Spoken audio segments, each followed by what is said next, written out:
Hello and welcome to episode 5 of Leadership in Rhythm. I'm Dr. Donnie Landefeld, and I'm excited to unpack one of my favorite topics. It's a concept which we hear a lot about in organizations.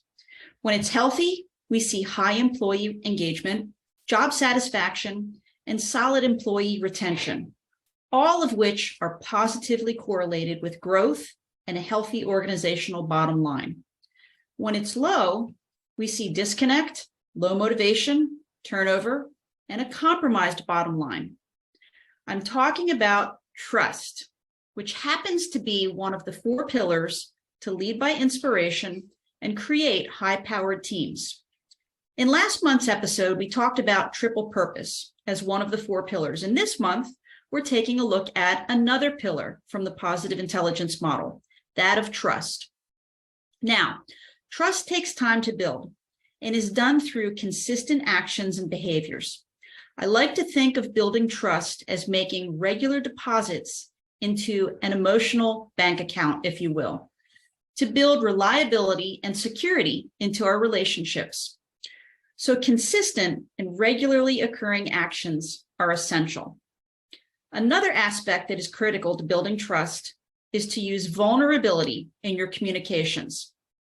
Some examples of vulnerability could be admitting that you don't have an answer to a challenge, you're concerned about meeting a deadline, or maybe you missed the mark in executing a deliverable because the outcome was less than favorable.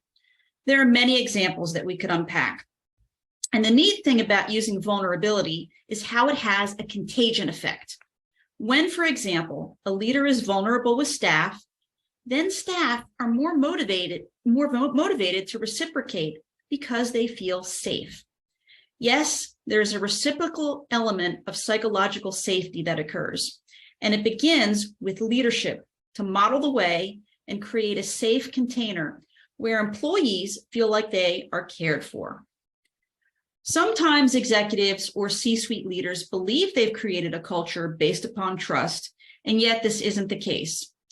And there are some signs to look for. Some of the signs could include employees who don't step up and take initiative. They might be hesitant to contribute.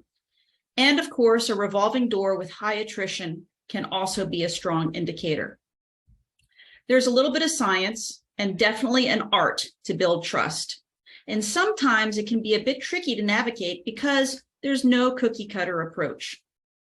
If you're curious to learn more, I encourage you to opt into my once per month newsletter, where we take a deeper dive into trust and show you some specific examples of when trust is high and also when it's low.